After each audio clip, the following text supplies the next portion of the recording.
E se o mundo de One Piece fosse oco? Eu sei que parece loucura, mas o engraçado é que por boa parte da sua história, a humanidade simplesmente não tinha noção do que existia no centro do seu planeta. E claro, eventualmente teorias científicas plausíveis na época surgiram e tomaram o inconsciente coletivo. Eu já comentei isso aqui no canal outras vezes, mas é difícil ter uma perspectiva da sociedade em diferentes eras. Se eu te falar que entre a virada do século XIX e o início do século XX, as pessoas tratavam com uma certa normalidade a ideia de que realmente existiam marcianos habitando em Marte. Estranho, né? A história da Guerra dos Mundos, que virou aquele filme ruim do Spielberg com Tom Cruise de 2005, na verdade é inspirada numa leitura de um conto de ficção que tocou nas rádios americanas em 1938 e realmente gerou um pânico nos ouvintes, que acreditaram estar ouvindo em primeira mão uma invasão marciana pela rádio. Então em boa parte da história as pessoas simplesmente não sabiam o que tinha no centro da Terra e acreditavam nas mais diversas teorias. O próprio livro Viagem ao Centro da Terra, do Júlio Verne, é uma ótima representação de ficção científica que tratava de cientistas descobrindo um mundo dentro do mundo, com dinossauros, cavernas, ecossistemas inteiros e muito mais. Eu recomendo o livro, inclusive, que é muito bacana, mas se não quiserem ler, tem uma adaptação bem divertida com Brandon Fraser de 2008, que eu recomendo por toda aquela nostalgia 3D gostosa. Em 1692, um pensador, astrônomo e cientista chamado Edward Halley lançou uma teoria sobre a Terra oca. E sim, ele é o mesmo cara do cometa Halley, que passa de tempos em tempos. E, acreditem se quiser, ele pode ser uma inspiração para o Oda para chamar os textos sagrados dos gigantes de textos Halley. Galera, hoje eu vou trazer uma teoria bem interessante do Merlin no Twitter, link na descrição, e ela traz correlações no mínimo curiosas entre geografia de One Piece e como as teorias científicas desprovadas da época das grandes navegações podem ter inspirado o nosso mangá. Então, fala galera, Chapéu Espalha aqui, eu sou o Derek. Já pediu like? Já pediu pra se inscrever? Eu tô pedindo agora. Deixa o like, tem pesquisa, tem texto, tem edição, tem tudo mais. E, galera, essa semana o review vai vir quente, pode se preparar, mas enquanto isso, vamos especular e tentar entender como essa teoria da Terra Oca pode ter de fato inspirado o Oda para a criação do painel e para essa mitologia geológica insana do mundo de One Piece. Então, sem mais delongas, não se chama a vinheta!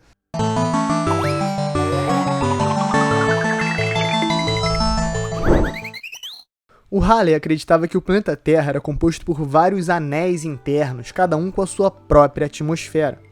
Isso se conectava na época com o conceito de Agartha. O que é isso? Agartha basicamente é uma lenda com origens no budismo antigo, que dizia que no centro da Terra existia esse reino super avançado com um governo mundial e raças avançadas. Isso foi tão importante no passado que esse tipo de lenda se tornou algo indistinguível da verdade para pessoas aficionadas por ocultismo. E só para fazer uma leve tangente divertida e exemplificar isso, quem acreditava muito na teoria da Terra Oca era uma parte do alto escalão nazista que era extremamente ligada ao ocultismo. Justamente por isso, em dado momento da Segunda Guerra, eles realmente tentaram usar essa teoria para encontrar os navios britânicos no Atlântico. Obviamente não funcionou, mas é divertido imaginar um nazista não conseguindo achar seu alvo porque a Terra não é oca no final das contas, né? Já dava pra saber durante a Segunda Guerra, né? Não precisa de colher de chá. Enfim, continuando a lenda de Agartha e suas similaridades com One Piece, muitos dos textos citam um suposto rei do mundo, governando a partir do centro do planeta, que por ser oco era basicamente conectado por um sistema de cavernas com toda a circunferência. Parte dessas teorias também trazem a ideia de mestres que ascenderam, que secretamente controlam o mundo, algo que bate muito com o alto escalão do governo mundial. Os Gorosei literalmente ascenderam até Marijoa e secretamente controlam o mundo, servindo a figura de Imu-sama, quem certamente a gente poderia identificar como o rei do mundo. Isso também bate com as passagens do texto Halley que cita: o homem matou o sol e se tornou Deus, o que provavelmente é referente à Guerra do Século Perdido e como os Tenryubitos, né, os dragões celestiais, principalmente Imu e Gorosei, ascenderam esse status, entre aspas, divino. Outro detalhe interessante sobre Agartha é que, por vezes, essa cidade ou país é confundido com outra cidade lendária budista, conhecida como Shambhala. Talvez por isso, no mundo do ocultismo, começou a surgir a ideia de que Agartha seria o país do bem, que traía as virtudes, e Shambhala o seu rival. Agatha então representaria o caminho direito e Shambhala o caminho esquerdo, num contexto que chega a lembrar Rayleigh e Gaban e suas representações na tripulação do Rei dos Piratas. Mas aqui as coisas ficam ainda mais interessantes. Uma frase que não passou despercebida foi: as pessoas sucumbiram à sua cobiça, tocando o sol proibido. É amplamente acreditado pelos estudiosos do ocultismo e dos mitos de Agartha que existia um sol central dentro do planeta Terra que tornaria a vida possível. Agora, será que esse conceito de sol central poderia estar conectado à Mother Flame? Se a gente analisar o mural, ali no cantinho inferior direito, dá para ver algumas figuras possivelmente descendo para o centro da Terra e trazendo de volta alguma fonte de energia. Será que eles estariam trazendo uma energia proibida, extraída diretamente desse Sol central que habita o núcleo da Terra? Eu sei que soa meio como galhofa, mas a teoria de Dennis Lobby traz muitas evidências interessantes que se relacionam ao simples fato de existirem buracos gigantescos no mundo de One Piece que simplesmente são hiper misteriosos. Vi Dennis Lobby também o Olho da Caveira de Jaya, que ao que tudo indica é de fato a cidade perdida de Shandora que foi parar lá no céu. Nos mitos, diziam que a entrada de Agartha estaria no Polo Norte e também no Polo Sul. Talvez Enies Lobby seja uma entrada e exista outra secreta, seja em Roadstar, Laugh Tale ou até em algum outro lugar, quem sabe o buraco que ficou em Lulusia. Isso abre outra hipótese bem interessante. A ideia é que Marijoa, na verdade, estava localizada originalmente no centro do planeta. E aí só depois da Grande Guerra do Século Perdido, ou seja, do Segundo Mundo, que ela se realocou para o topo da Red Line. A gente não pode esquecer, o Sabo disse que o inferno, na verdade, fica no topo do mundo. E o Roger famosamente convocou Rayleigh para virar o mundo de cabeça para baixo. Gente, o Oda não é bobo e muito menos inocente.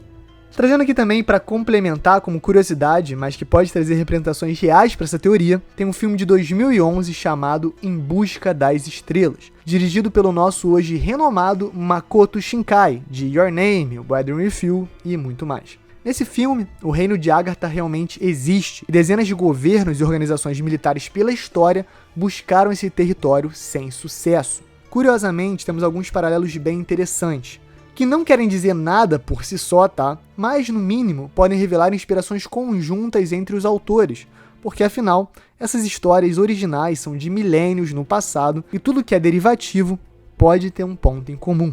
E o que não é derivativo, né? Mas, enfim. Tem uma embarcação voadora que carrega o deus de Agartha, o líder, e ela é muito parecida a Maxim, que carrega, claro, o deus Enel, o deus e comandante de Skypiea. A cratera de Lulusia lembra alguns visuais marcantes do filme.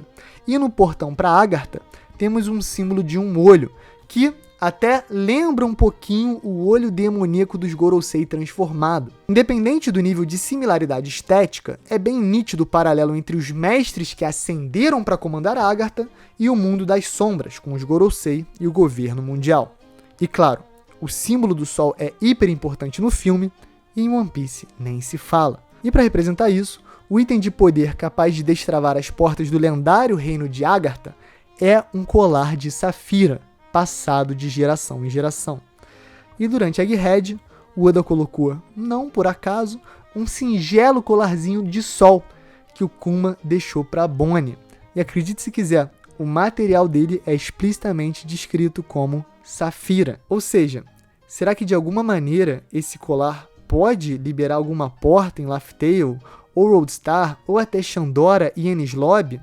Ele ficou em posse do Vegapunk por um bom tempo, que acabou dando para Bonnie. Será que o Vegapunk, talvez conhecendo a tecnologia do Reino Antigo, tenha alterado o colar de alguma maneira para ser uma chave secreta?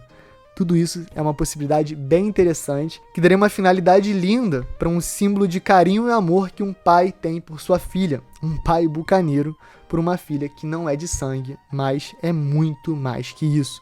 Mas que superem muito essas definições idiotas e rasas. Enfim, resumindo, é possível que o Oda tenha se inspirado no mito de Agartha para criar a geografia fantástica de One Piece. Laugh Tale talvez realmente esteja no centro da Terra, e só dê para chegar lá com os 4 Road Poneglyphs por isso. E ainda existe a chance da Mother Flame original ser uma espécie de sol que existia dentro do planeta. E então é representado como o sol proibido nos textos, que não deveria ter sido explorado pela humanidade e também pelo Reino Antigo. Por último, o colar da Bonnie talvez seja a chave para entrar em Laughtale. Já imaginou? Então, galera, comenta aí quantos cachimbos. Eu dou 2.1, tá? Viajado, mas interessante. Eu fui nessa viagem, eu me embarquei nessa viagem, mas eu me diverti nela, entendeu? Então eu quis trazer aqui pra vocês, espero que vocês tenham curtido. A sexta vai ter review quente. A gente fez a live segunda, tá? Excepcionalmente essa semana, mas esse domingo a gente volta pro domingo, né? Óbvio. E a gente tá super empolgado porque o BAF tá quente demais e One Piece é tudo de bom. Então, galera, deixa o like, se inscreve nessa moral, comenta aí alguma coisa. Um beijo, um queijo e valeu! Pod Palha Secreto. Pô, o que a gente pode falar aqui nesse Pod Palha Secreto de interessante? Vamos começar com uma coisa não interessante. Muito quente, muito sol, né? Pô, duro, complicado. Fui jogar a bola ontem. Caraca, não, vou contar isso aqui. Hein? Nem falei pros meus pais, nem vou falar. Mas no Pod Palha Secreto eu vou revelar. Tava jogando bola, daqui a pouco, tiro. Cara, tiro mesmo. E aí eu parei assim uma hora, eu falei, tipo, tá, o que eu faço? Eu me abaixo, que eu tô vindo tiro a, sei lá, 300, 400 metros de distância? Não sei, né, distinguir, mas era bem alto. E aí, não. Continuou o futebol, porque Rio de Janeiro. Inclusive, um moleque falou, tá com medo de tiro? Eu pensei, tô, porra, óbvio que eu tô com medo de tiro. Não quero parecer descolado pros meus amiguinhos, ficando em pé no meio de um tiroteio, entendeu? Eu já superei essa fase, eu não tenho mais... Aliás, eu nunca tive essa fase, né? A galera talvez não tenha superado alguns. Enfim, e aí todo mundo tratou com casualidade, falaram que naquela região de mata ali tem um stand de tiro, de traficantes, e vamos seguir a atividade normalmente. Tem futebol segunda que vem, estarei lá. Não fiz nenhum gol, mas você pode acompanhar no meu Instagram os meus highlights, que são mais para lowlights, né? É isso, galera. Um beijo, um queijo. Alanzito, obrigado pela edição, como sempre. Você é craque e valeu, pode ir para segredo.